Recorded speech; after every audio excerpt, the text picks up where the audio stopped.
Pour la Ryder Cup, je vais dire ambiance, spectacle,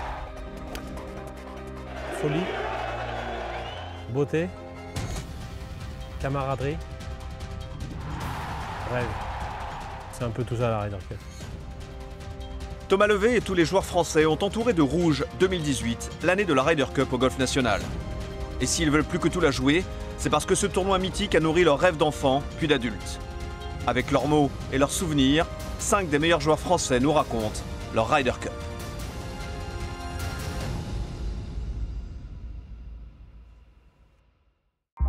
Mon tout premier souvenir de Ryder Cup, Ballesteros. Ballesteros, ça a été le révélateur. C'est lui qui avait dit une fois dans une Ryder Cup que l'Europe avait perdu de justesse. Et tous les Européens rentrent au vestiaire, ils étaient déçus. Et il y a Ballesteros qui rentre au vestiaire avec un grand sourire. Et les autres lui demandent, mais CV, qu'est-ce qui se passe? Les gars, on les a tenus. On peut gagner la Ryder Cup, on va la gagner la prochaine fois. C'est chose faite 2 ans plus tard au Belfry. Les Ballesteros, Faldo et Langer mettent fin à 30 ans de domination américaine. Severiano Ballesteros a décomplexé l'Europe, laquelle se découvre une ambition dévorante.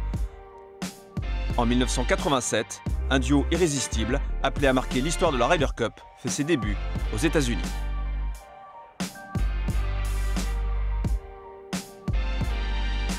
Olazabal et Ballesteros, ils étaient vraiment unis pour la même chose et pour apporter leurs points à l'équipe. Et on voyait vraiment cette entente-là et puis des coups incroyables qu'ils faisaient. Chema Olazabal nous a raconté justement à des dîners les matchs qu'il a pu faire avec Severiano où ils étaient menés et qu'ils ont pu renverser le cours d'un match en tapant des balles mais dans tous les sens et quand même en ramenant le point de la victoire au final. Et quand il nous raconte ça, ça nous fait froid dans le dos parce qu'on a l'impression de les vivre en même temps que lui. Pour la première fois de l'histoire de la Ryder Cup, les États-Unis sont battus chez eux. Olazabal danse sur le ventre des Américains, la rivalité devient féroce.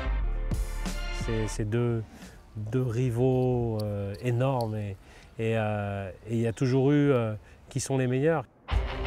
Cette rivalité culmine en 1991 en Caroline du Sud.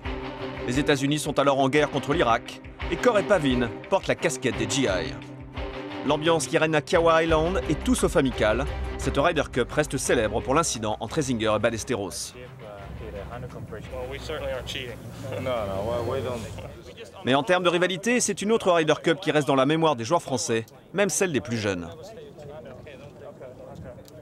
Moi, une des premières que j'ai regardées, dont je m'en souviens, c'était celle en 99 à Brookline. À Brookline, la victoire semble promise à l'Europe qui mène de 4 points après les matchs en double. Et pourtant, écoutez bien ce que dit le capitaine américain Ben Crenshaw à la veille des simples. Et le dimanche, les Européens sont emportés par la furia américaine.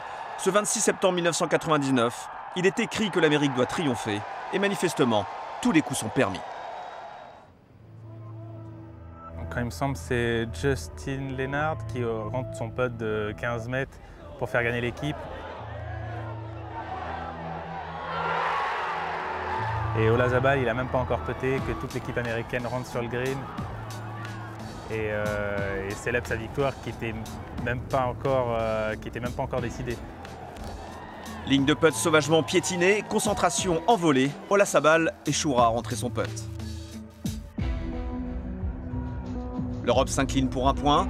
Cet incident illustre jusqu'à la caricature la rivalité États-Unis-Europe, mais il ne résume en rien l'esprit de la Ryder Cup. Chaque Ryder Cup est unique et en même temps, il y a une émotion qui est incroyable sur toutes les Ryder Cup que j'ai pu voir. Il est des moments où la rivalité sportive paraît dérisoire. En 2006, en Irlande, Darren Clarke est accueilli en héros par le public. 6 semaines auparavant, le Nord-Irlandais a perdu sa femme Heather, victime d'un cancer. Malgré le deuil, il a tenu à jouer. Au courage, Darren Clarke rapportera 3 points sur 3 à l'Europe, qui s'impose largement.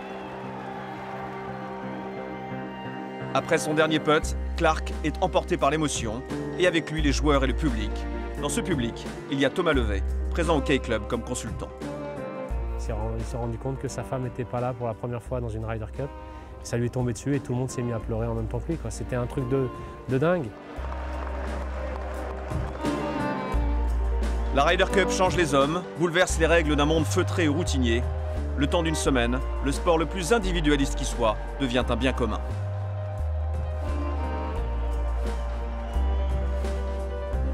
Ce qui l'emporte, c'est le fait de, peu importe d'où on vienne, c'est de se rassembler dans une équipe et d'avoir un objectif commun. Tu intègres une équipe où peut y avoir des tensions, mais toutes ces tensions sont rangées au placard. Et là, on fait une équipe ensemble. C'est assez fabuleux à voir. En 2004, après une saison exceptionnelle, Thomas Levet est sélectionné en Ryder Cup. C'est sa toute première participation. Il est le deuxième Français de l'histoire à connaître cet honneur. C'est très très fort. Tu te dis, tu t'es battu une grosse partie de ta carrière pour ça. Même quand ça arrive, tu n'y crois pas encore, tu ne réalises pas tout de suite. First on the tee, representing Europe, Thomas Levet. Tout ce que j'étais en train de penser, c'est allez, vas-y, tu mets ta balle sur le tee, tu penses à ta routine et tu mets une grosse mine. Et j'ai foutu un drive de 320 mètres en plein milieu. Un truc de dingue. Et j'ai jamais tapé aussi fort que ça de ma vie. Mais ce départ en fanfare ne suffira pas à mettre Levet sur de bons rails. Associé à l'Espagnol Miguel Ángel Jiménez, Thomas Levet perd ses 2 matchs en double. Qu'importe, emmené par un Colin Montgomery en pleine résurrection, l'Europe est absolument intouchable.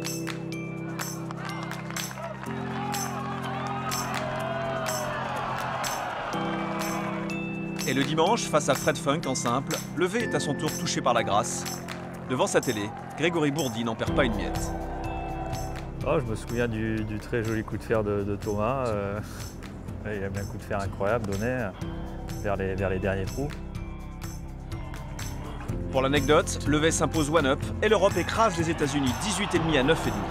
Premier Français à gagner la Ryder Cup, Thomas entre au panthéon du golf tricolore. Ce qui reste d'une participation, c'est tous les souvenirs. C'est d'avoir touché le plus haut niveau, voilà, je ne peux pas le toucher de plus près. Et puis d'avoir la coupe à la maison. C'est une fierté, c'est un truc de fou.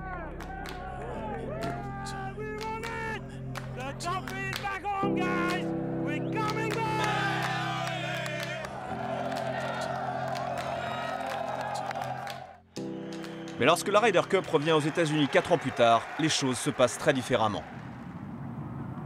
Mise sous pression dès le premier jour, l'Europe s'incline lourdement devant un public plus chaud bouillant que jamais. Julien Brun, qui était à Valhalla, n'en revient toujours pas.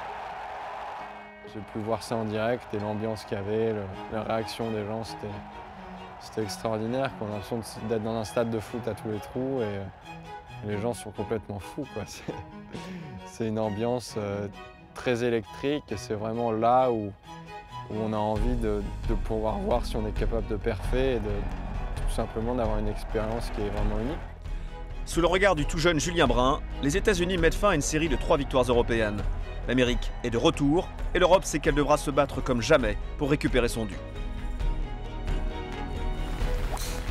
Démonstration au Celtic Manor 2 ans plus tard. Les deux équipes se rendent coup pour coup et il faut attendre le dernier match du dernier jour pour savoir qui l'emportera. C'était incroyable ce dernier match avec McDowell et Hunterman. Et ça m'avait vraiment marqué parce que c'est le match décisif. La veille de ce match décisif, les Européens reçoivent un soutien inattendu. Gravement malade, Ballesteros trouve la force d'appeler l'équipe de Colin Montgomery. Les mots du quintuple vainqueur de la Ryder Cup accompagnent un Graham McDowell transfiguré.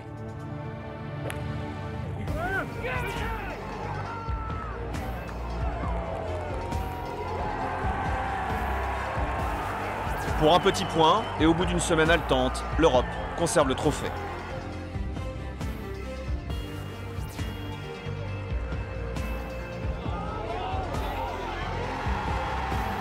Quelques mois après cet exploit, Severiano Ballesteros est emporté par la maladie, mais en sachant le trophée entre de bonnes mains.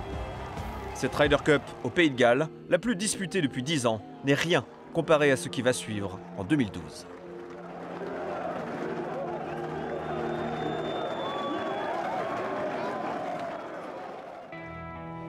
Medina, c'est un peu le remake inversé de Brookline. Il reste un seul double à jouer et les États-Unis ont déjà 5 longueurs d'avance. Alors que tout semble perdu, un joueur européen refuse obstinément la défaite.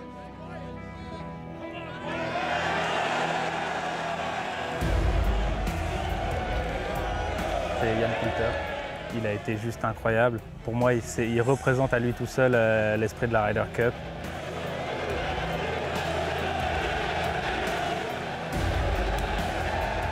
Poulter, c'est un joueur qui est agressif sur le terrain en temps normal.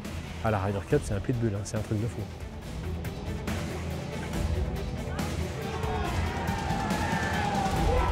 À l'énergie, la paire McIlroy-Poulter remporte le match de la dernière chance.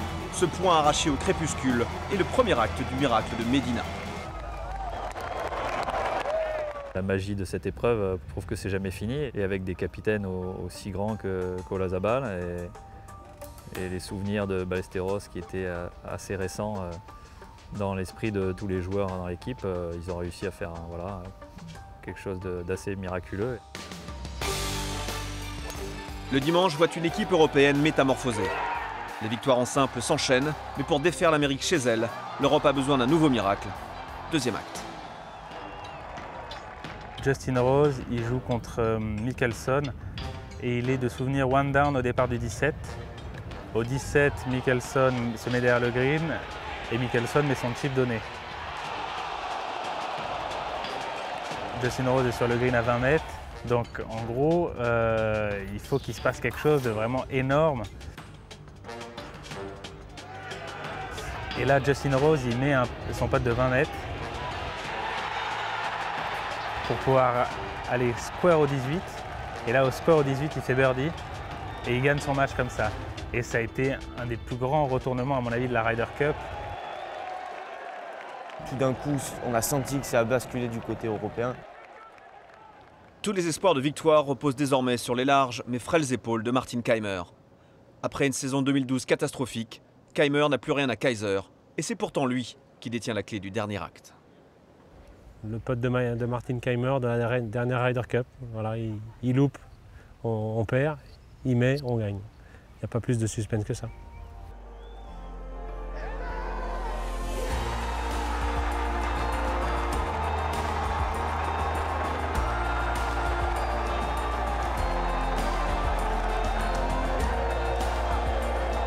So happy for you, man. So proud, so proud. Dans cette équipe-là, il y a tellement de fierté que le joueur va chercher au plus profond de lui-même la victoire. Et c'est ça qui fait le spectacle, c'est ça qui fait l'ambiance, c'est ça qui fait la magie de ce tournoi.